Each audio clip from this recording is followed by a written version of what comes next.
해마다 사순절 시즌이 다가오면 우리가 하나님의 나라에 대한 말씀을 함께 나눕니다. 이유가 있어요. 우리 한사랑교회에 출석하신 지 얼마 안 되신 분들이 좀 계시니까 잠깐 동안 이 부분을 먼저 말씀을 드리고 이어서 말씀을 나누도록 하겠습니다. 우리 한국교회 유명한 목사님들이 많이 계시죠. 근데 그분들의 설교를 들어보면은 목회하는 내내 즐겨 강조하는 몇 가지 주제들이 있습니다. 예를 들어서 돌아가신 하용조 목사님은 늘 사도행전적 교회에 대한 설교를 참 많이 하셨고 그래서 선교에 대해서 관심이 많으셨죠. 돌아가신 옥한흠 목사님은 늘 제자도에 대한 설교를 많이 하셨습니다. 성도는 말씀으로 훈련받아야 된다는 거예요. 그때부터 아마 대한민국에 제자교회라는 이름을 붙인 교회들이 많아졌던 것 같아요. 얼마 전에 돌아가신 조용기 목사님은 삼박자 축복에 대한 설교를 참 많이 하셨습니다.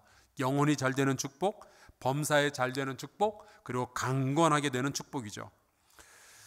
그런가 하면 얼마 전에 80세 생신을 맞으신 우리 한사랑교회의 임영훈 원로 목사께서는 기도에 대한 설교를 참 많이 하셨어요.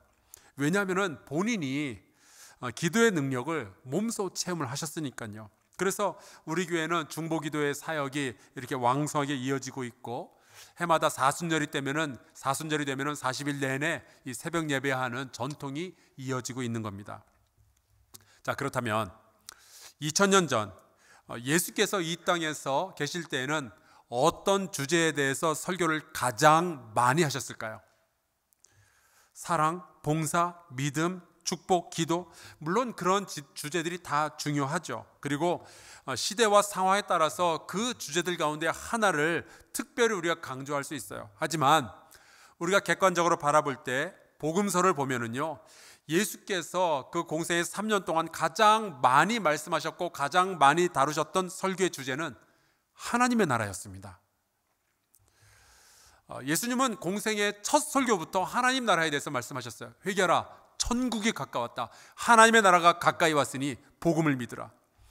그리고 누가복음만 살펴보더라도 이 하나님의 나라라는 그 표현의 언급이요 32번 등장합니다.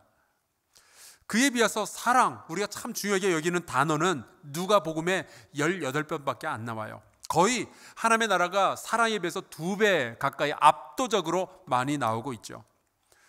또 예수께서 십자가에 달리시고 죽으셨다가 부활하신 후에 승천하시기 전까지 40일 동안 이 땅에 계셨는데 그때 제자들하고 무슨 말씀을 나누셨을까? 사도행전 1장에 보면은 하나님 나라의 일에 대해서 말씀하셨다라고 기록하고 있습니다.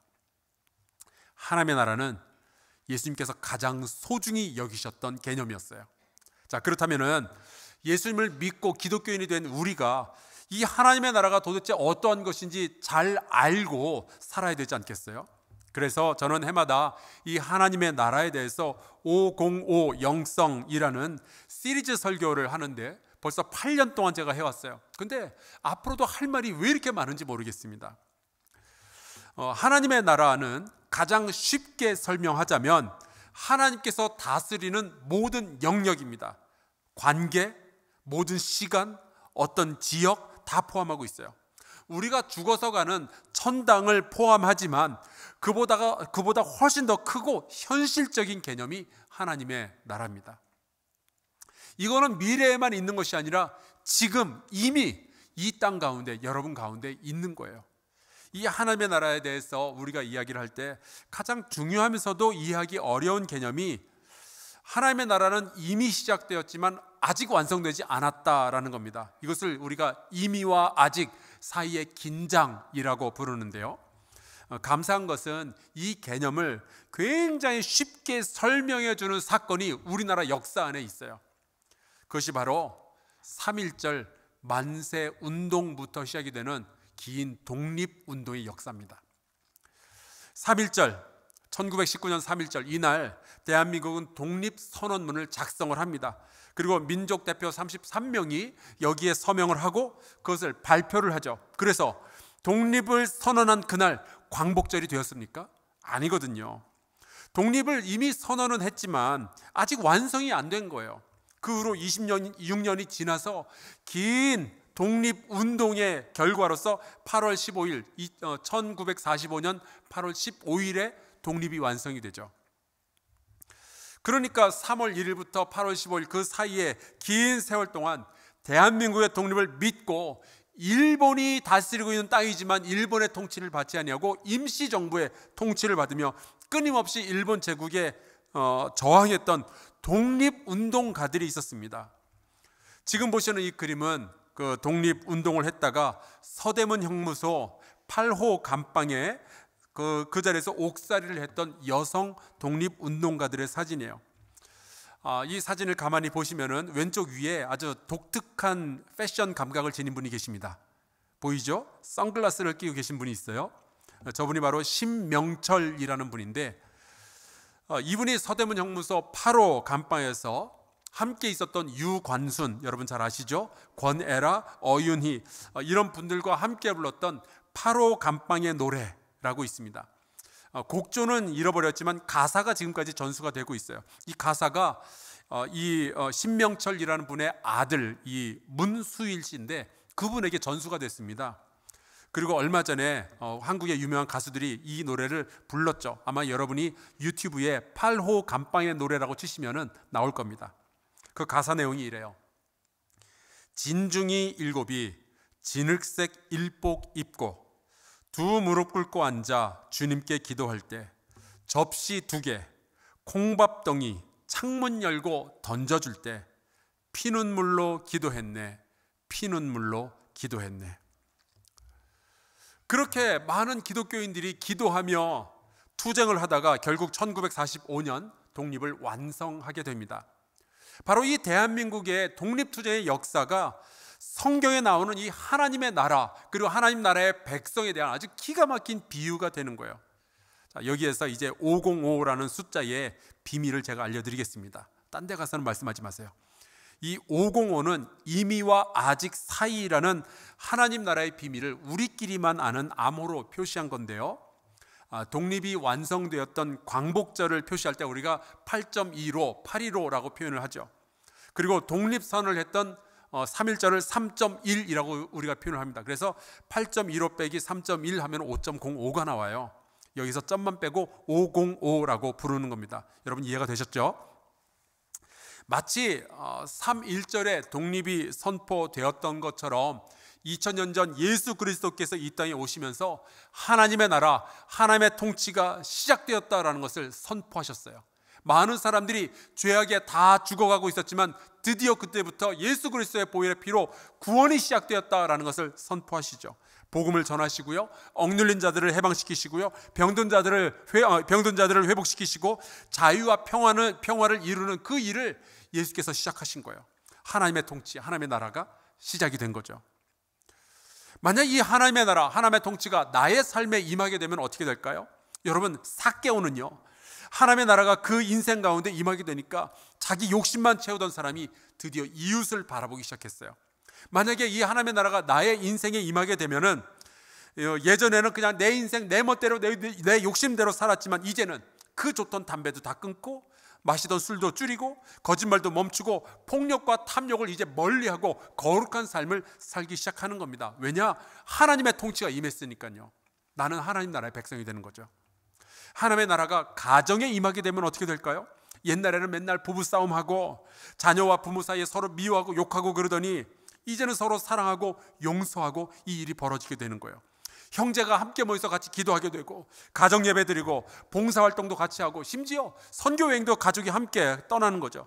그렇게 하나님의 통치, 하나님의 나라가 가정 가운데로 점점 더 깊숙이 들어오고 점점 더 확장이 되는 겁니다. 우리의 일터에 하나님의 나라가 임하면 어떻게 될까요? 예전에는 사장님과 종업원이 서로 으르렁거리는 사이였지만 하나님의 통치가 그 일터 가운데 임하니까 분위기가 달라지는 거예요. 서로 섬기려고 하고 회사가 이익이 많이 나면은 함께 나누려고 하고요. 재정이 더 투명해지게 되고요. 종업원들은 간신히 그냥 근무 시간만 때우더니 이제는 성심성의껏 함께 최선을 다해서 일하려고 하는 거죠. 하나님의 통치, 하나님의 나라가 그렇게 일터에 임하게 되는 거예요. 그런데 과연 이 하나님의 통치, 하나님의 나라가 정치의 영역에도 임할 수 있을까요? 여러분 어떻게 생각하세요? 여러분, 하나님의 나라가 정치 영역에 임할 수 있는 정도가 아니라 임해야만 할 줄로 믿습니다. 정치인들과 정치 세계 가운데 하나님의 통치가 임하지 않으면 너무 많은 사람들이 고통을 겪게 되거든요. 여러분, 독일의 나치를 보세요. 소련의 스탈린을 보세요. 중국의 모택동을 보세요. 그리고 오늘날의 러시아와 우크라이나 사이에 있는 이 전쟁을 보세요. 여러분, 정치계에 하나님의 통치가 임하지 않으면 너무나도 많은 사람들이 피 눈물을 흘리도록 되어 있어요. 역사적인 비극이 벌어지는 거죠. 여러분, 하나님의 나라는, 하나님의 통치는 정치 영역에도 반드시 임해야 하는 줄로 믿습니다. 이 일을 위해서 우리가 기도해야죠. 오늘 우리가 함께 읽은 이 신명기 17장은 모세의 유언과도 같은 말씀입니다. 모세는 어려서부터 40살이 되기까지 애굽의 궁궐에서 살았던 사람이었어요. 당연히 정치가 무엇인지 알았던 사람이죠. 권력이 바뀌게 되면 어떤 일들이 벌어지게 되는지, 궁궐 안에서는 어떤 음모와 어떤 모략과 폭력적인 일들이 벌어지고 있는지 잘 알았던 사람이 바로 이 모세입니다. 정치가 뭔지 아는 사람이었어요. 사실 이 이스라엘 백성이 애굽 땅에서 종살이를 하게 된 것도 정치적인 변화 때문이었습니다. 출애굽기 1장에 보면 그때의 정세에 대해서, 애굽의 정세에 대해서 이렇게 설명을 했어요. 1장 8절, 요셉을 알지 못하는 새 왕이 일어나 애굽을 다스리더니. 모세가 오기 훨씬 이전에 이 애굽을 다스리고 있던 왕조는 사실은 애굽 사람들이 아니었어요. 북쪽에서 침략해 들어온 어떤 민족이 애굽을 차지하고 식민 통치를 하고 있었습니다. 그 사람들을 힉소스 왕조라고 고대 역사가들이 이야기를 하죠. 그리고 그 힉소스 왕조를 곁에서 도와주었던 사람이 다름 아니라 저와 여러분이 잘 알고 있는 요셉이었어요. 당연히 이 힉소스 왕조는 이 요셉과 이스라엘 백성, 애굽으로 이주해 내려온 이스라엘 백성에게 우대 정책을 펼쳤죠. 그런데 요셉을 알지 못하는 새 왕이 일어났다라는 것은 그 외국인 왕조가 끝이 난 거예요. 그들이 쫓겨났어요. 정권이 바뀌죠. 그리고 새로 등극한 왕은 애굽 사람 왕이었는데, 당연히 이전 정권에 협력을 했던 이스라엘 백성을 당장 모든 권리를 빼앗고 그들을 노예로 전락을 시키게 됩니다.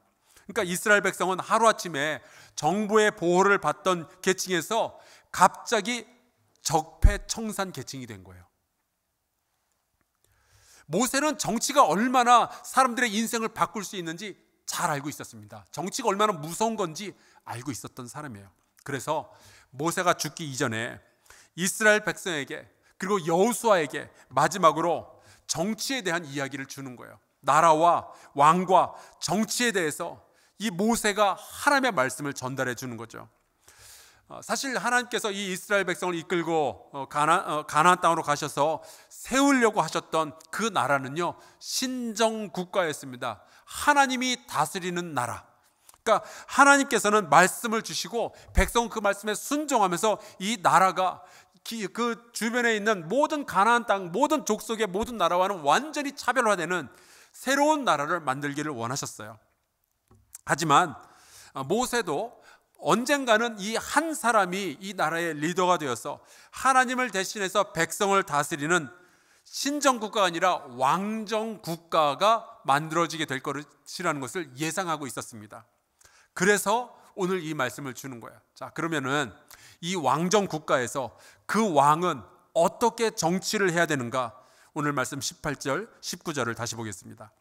그가 왕 위에 오르거든 이 율법서의 등사본을 레위 사람 제사장 앞에서 책에 기록하여 평생에 자기 옆에 두고 읽어 그의 하나님 여호와 경외하기를 배우며 이 율법의 모든 말과 이 규례를 지켜 행할 것이라. 언젠가는 하나님이 직접 통치하시는 것이 아니라 왕이라는 정치인이 대리해서 통치하는 시대가 오게 될 텐데, 그 정치인이, 그 왕이 누구이든 정치에는 기준이 있다는 거예요. 그 기준은 경제나 혹은 안보나 정권의 유지나 혹은 세상의 이데올로기가 아니라 하나님의 말씀이 되어야 한다라는 거죠. 하나님의 말씀을 자기가 함부로 고치지 못하도록 레위 사람 제사장 앞에서만 그 하나님의 말씀을 기록하도록 해놨어요. 그 정치인은 하나님의 말씀을 읽어야 되고 하나님을 경외해야 되고 하나님의 말씀을 기준으로 삼아서 이 백성을 다스려야 한다. 이것이 모세가 전해준, 이스라엘 백성과 여호수아에게 전해준 말씀이었습니다. 그런데 이 말씀에 보면은 그 당시 고대 사회에서는 상상도 할 수 없는 놀라운 표현이 등장해요. 20절, 그리하면 그의 마음이, 그 왕의 마음이 그의 형제 위에 교만하지 아니하고 이 명령에서 떠나 좌로나 우로나 치우치지 아니하리니 이스라엘 중에서 그와 그의 자손이 왕 위에 있는 날이 장구하리라. 고대 사회에서는 심지어 중세 봉건 사회나 근대 사회에 이르기까지 세상 사람들은요 다 계층이 나누어져 있다고 생각을 했어요. 제일 위에는 왕족들이 있고요, 그 밑에는 귀족들이 있고요, 그 밑에는 평민들이 있고 그 밑에는 천민들이 있다고 대부분의 사람들이, 대부분의 나라가 다 똑같은 이야기를 했습니다. 하지만 하나님의 말씀이 기준이 되는 이 하나님이 다스리시는 나라는 다른 거예요. 비록 그 땅에 왕이 세워지긴 하지만 왕과 백성은 서로를 형제라고 여겨야 된다라고 성경이 기록하고 있습니다. 그러니까 왕이 백성 위에 군림하는 것이 아니라, 왕의 특권 계층에 있는 것이 아니라 형제로서 백성을 대해야 된다는 거예요. 그래서 그의 형제 위에 교만하지 아니하고가 되는 거죠. 요즘 우리가 말하고 있는 민주주의의 이론이, 이 민주주의 이론의 기본 틀이 이미 3500년 전 기록된 신명기에 등장하고 있는 거예요. 놀랍지 않아요? 그러니까 하나님의 나라, 하나님의 백성은요 세상의 정치, 세상의 나라와는 완전히 다른 세상이었어요. 자, 우리가 눈을 고대 사회로부터 이제 현실 세계로 한번 돌려봅시다. 우리 그리스도인들은 정치에 관심을 두어야 될까요? 우리 그리스도인들은 정치에 참여해야 될까요? 제가 이 말씀을 드리는 이유는 제가 지난 10여 년 동안 한사랑교회에서 많은 설교를 했지만 정치에 대한 설교를 굉장히 꺼려왔다는 사실을 여러분 앞에 고백하며 이 말씀을 드립니다. 근데 저도 꺼려왔지만 제 이유가 있었어요. 너무 불편해요. 이 말을 하고 나면은 어떤 일들이 벌어질까 너무 염려가 되는 거예요. 목사가 정치에 대해서 이야기하면은 성도들은 정치에 대한 어떤 성경의 말씀도 관심이 없고 오로지 구하는 것은 당신은 어느 당 편입니까? 이걸 자꾸 물어보는 거예요. 심지어 제가 얼마 전에 문자를 받았는데 목사님은 누구를 지지하십니까? 그 사람을 설교 시간에 선포하시면 제가 그 사람을 찍겠습니다. 근데 목사님은 이 사람을 지지하시죠? 왜 우리는 정치에 대한 이야기를 하면은 누구 편이냐부터 이야기를 해야 될까요? 그게 너무 불편하니까 제가 그동안 속에 담아두었던 이야기를 오늘 여러분 앞에서 하는 거예요. 정치에 관해서 그리스도인은 오직 두 가지 태도만 가능합니다. 도피하거나 참여하거나. 도피는 정치를 보니 너무 야비하다, 너무 악마적이다, 어떻게 저럴 수가 있느냐 그러면서 빌라도처럼 손 싹 씻고 난 모르네 하면서 방관하는 거죠. 근데 여러분, 제가 보기엔 그거는 하나님께서 원하시는 방식이 아닌 것 같아요. 우리는 정치에 관심을 가져야 되고요, 감시해야 되고요, 또 거기에 적극적으로 참여를 해야 됩니다. 이번에 투표 일자가 다가왔는데 여러분 다 투표하셔야 돼요. 우리는 정치에 관심을 가지고 참여해야만 됩니다. 근데 성경적인 방식으로 그렇게 하셔야 돼요. 도피하는 것이 아니라 정치에 참여하는 것, 그것이 기독교인의 태도가 맞습니다. 물론 참여하게 되는 게 쉬운 일은 아니에요. 정치에 대해서 설교한다는 게 쉬운 일이 결코 아닌 것처럼 말이죠. 반대파의 비난을 들을 수도 있고요, 곤란한 결정을 내려야만 하기도 하고요, 때로는 상처를 입고 때로는 누군가에게 상처를 입힐 수도 있어요. 이게 정치예요. 하지만 여러분, 예수 믿는 사람들이 정치로부터 떠나버린다면, 정치에서 무관심하거나 무관심해야 되는 것이 맞다라고 생각한다면 그때부터 정치는 제 갈 길을 가기 시작하는 거예요. 그건 하나님께서 원하시는 것이 아니죠. 그런 방식으로는 하나님의 나라가 이 땅의 정치 세계 가운데로 들어올 수가 없습니다. 제가 경계하는 것은 굉장히 많은 기독교인들이 이 땅에 있고 정치에 대해서 관심을 가지고 있고 정치에 참여하라고 하지만 정치 이데올로기를 성경보다 앞세우는 일들이 얼마나 많이 있는지 몰라요. 예를 들어볼까요? 이 정치에 관련해서 여러분이 정보를 습득할 때 성경하고 유튜브하고 어느 쪽에 더 많이 시간을 투자하세요, 여러분은?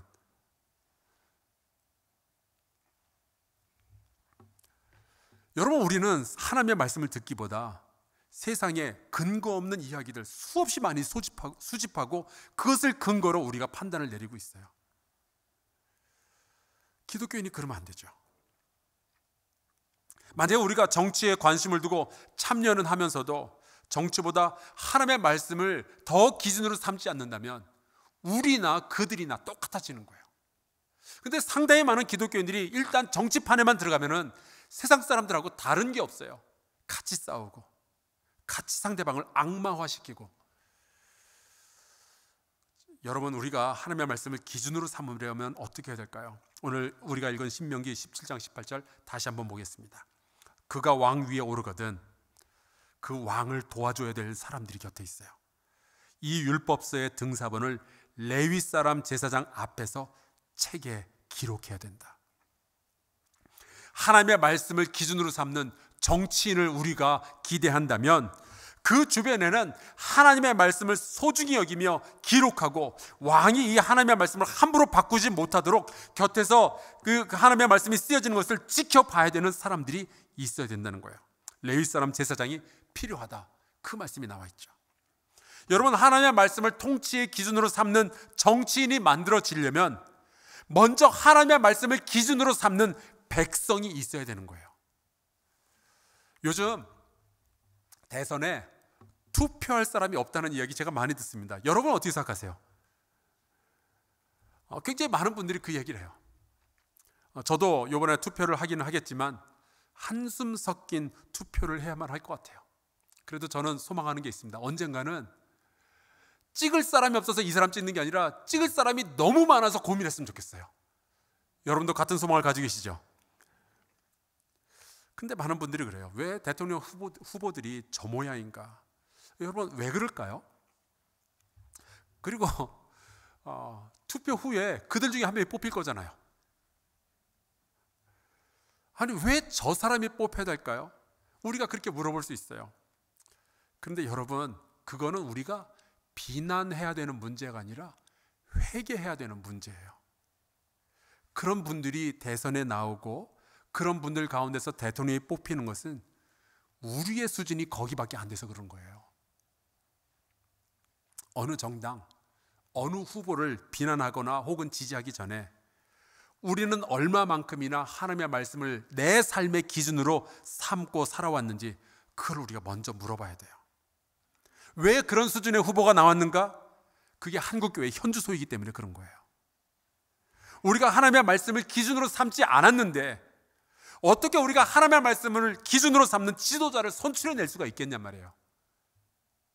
하지만 우리가 지금이라도 회개하고 하나님의 말씀을 기준으로 삼아서 살기 시작한다면 언젠가는 우리들 사이에서 하나님의 말씀을 기준으로 정치를 하는 놀라운 사람들이 만들어지게 될 줄로 믿습니다.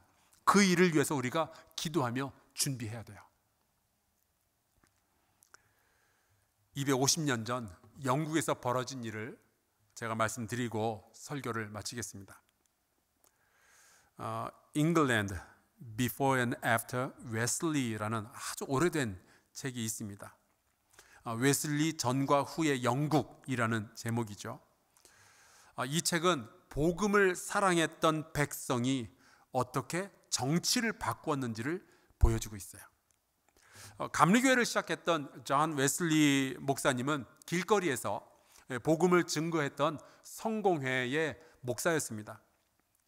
이분은 당시 그 기독교인들이 자신들의 모든 죄를 회개하고 하나님 앞으로 나아와서 성경 말씀을 중심으로 살아갈 것을 늘 가르쳤던 분이었어요. 하나님의 나라가 이 백성들의 마음 가운데, 삶 가운데 시작될 것을 늘 강조하던 분이었죠. 당시 영국 사회는요, 오늘날의 우리도 상상할 수 없을 정도로 수준 이하였습니다. 알코올 중독, 매음, 아프리카에서 팔려온 흑인 노예를 학대하는 것들, 도박, 심지어 교회 타락에 이르기까지 그 백성들이 모양에, 그 백성들의 수준이 그 모양이니까 그 나라의 정치도 엉망진창이었어요. 그런데 존 웨슬리 목사님이 모든 대중을 상대로 성경 말씀을 가르치고 백성들이 회개하며 돌아오기 시작합니다. 성령이 그 백성들의 마음을 만지기 시작했어요. 그러면서 영국의 상황이 바뀌기 시작하는 거예요. 요즘은 그렇지 않지만 당시 250년 전 감리교인들은요, 매주 클래스 혹은 밴드라는 이름으로 우리식으로 말하면 숲모임이죠, 혹은 속회 모임, 매주 그렇게 모임을 가졌는데, 모임은요, 그분들은 죄의 회개부터 시작했어요. 요즘은 우리가 만나면 잘 지내셨어요? 물어보잖아요. 그 당시 감리교인들은 만나면 무슨 죄 지셨어요? 그것부터 물어봤어요. 되게 불편할 거예요.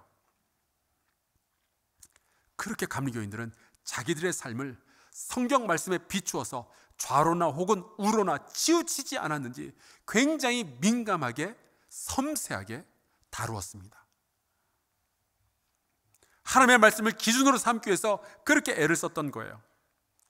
그러자 그 백성들 사이에 노동자들의 처우가 개선이 되고 음주와 매음 문제가 줄어들기 시작했고, 또 노예 제도에 대해서 제동을 걸기 시작합니다. 이건 하나님의 뜻에 맞지 않는다. 결국 이 감리교회 운동이요, 이 영국 사회 전체 국민들의 수준을 높이기 시작했어요. 그 결과로서 프랑스에서는 피해 혁명이 일어나게 되죠. 백성들이 군중 봉기를 해서 왕궁에 있는 모든 사람들을 전부 죽이는 일들이 벌어졌어요. 그런데 영국은 피해 혁명이 일어나질 않습니다. 대신에 우리도 잘 아는 권리장전이라는 아주 좋은 위대한 유산을 남겨놓게 되죠. 이게 어떻게 시작이 됐느냐?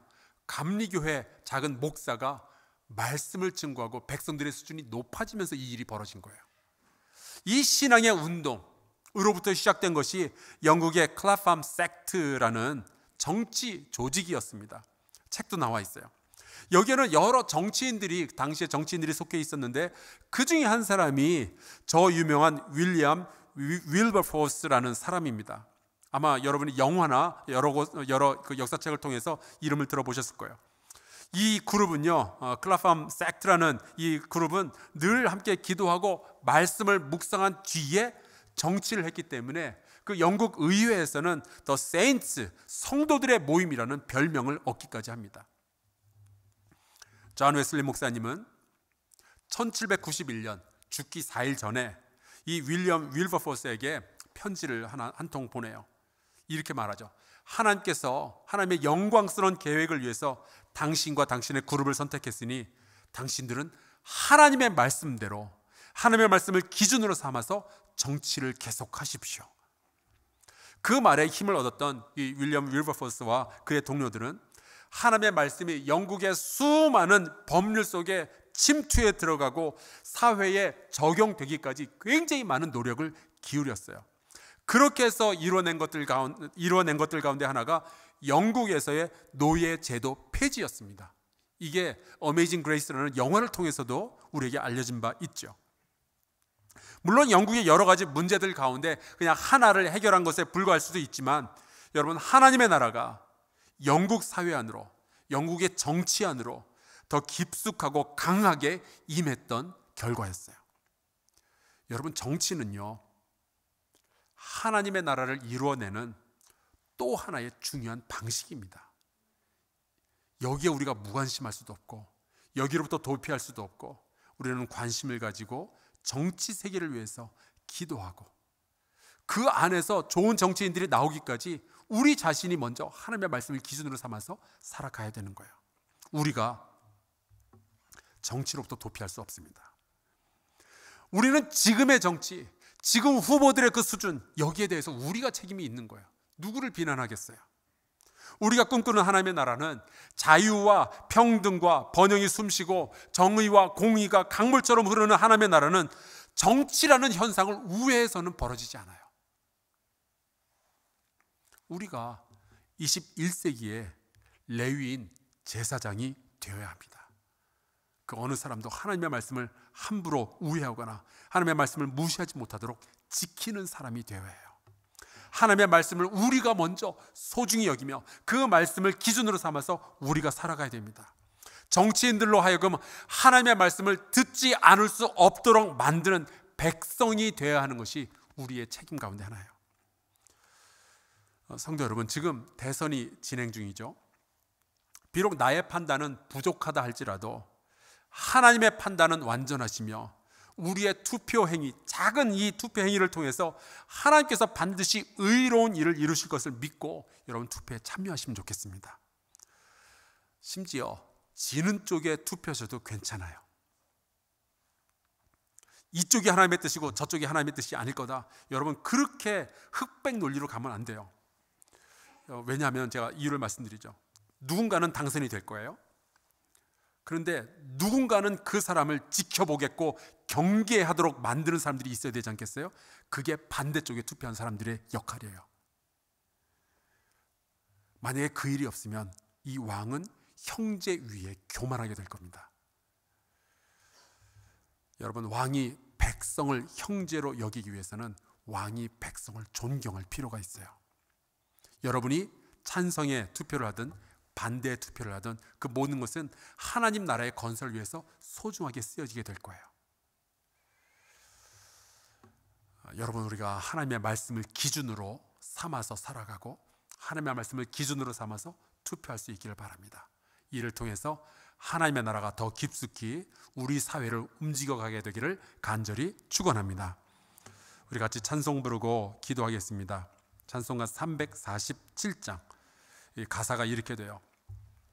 허락하신 새 땅에 들어가려면 마음의 준비 다하여 힘써 일하세요. 하나님의 나라가 이 땅에 시작이 되려면요, 우리가 해야 할 일들이 굉장히 많이 있어요. 앞서가신 예수님 바라보면서 모두 마음을 합하여 힘써 일하세요. 여러분, 우리 정치에 관하여 무관심하지도 말고 도피하지도 말고 관심을 가지고 기도하고 함께 참여합시다. 하나님의 나라를 세우기 위해서 우리가 해야 될 일들이 있는 거예요. 같이 찬송하고 기도하도록 하겠습니다.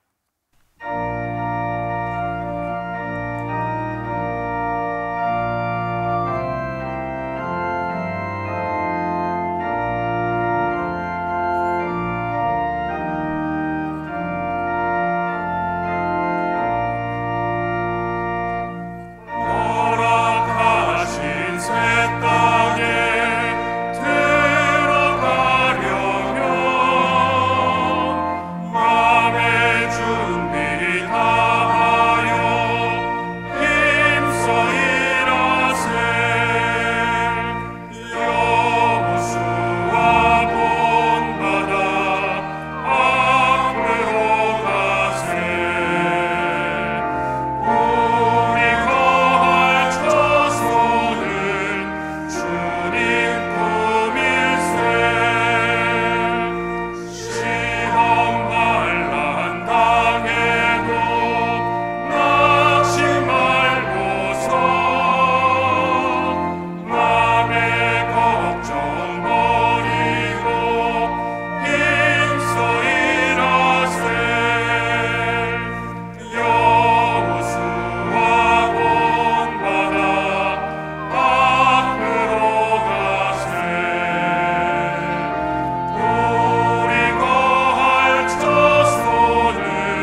기도합시다. 나라를 위해서 기도하겠는데요. 하나님, 이번 대선이 이 땅에 하나님의 나라를 이루어가는 과정이 되게 하여 주옵소서. 대한민국의 모든 성도가 먼저 하나님의 말씀을 기준으로 삼아 살아가게 하여 주옵소서. 우리가 하나님의 말씀을 기준으로 삼는 정치인들을 키워내게 하여 주옵소서. 우리 통성으로 같이 기도하겠습니다. 존귀하신 아버지 하나님, 주께서 붙들어 주시옵소서. 하나님, 어찌 보면은 이번에 대선으로 출마한 많은 사람들을 바라보며 우리의 수준을 느끼고 부끄럽기도 합니다. 하나님, 그 수준에 있는 머무르는 자들이 대통령 선거에 나온 이유는 우리의 수준이 거기까지밖에 되지 않기 때문이 아닌가요? 하나님 아버지, 우리가 주 앞에 회개하며 기도합니다. 먼저 우리가 하나님의 말씀을 소중히 여기게 하여 주시옵소서. 주여, 헛된 유튜브나 근거 없는 이야기들, 하나님 신문에 있는 이야기들을 바라보기보다 하나님의 말씀을 먼저 우리가 묵상하게 하여 주시옵소서. 정치에 관련되어서는 너무나도 많은 싸움들이 있었는데 하나님 아버지, 왜 협력이 없어져야 됩니까? 할 수 있습니다. 우리가 할 수 있습니다.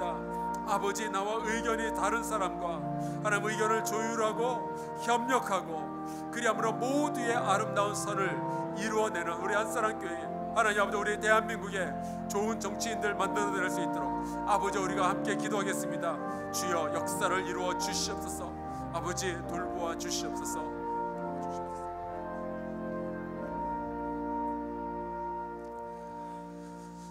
하나님, 예수 그리스도의 복음을 통하여 이 땅에 하나님의 통치를 시작하신 것을 알게 하여 주시니 감사합니다.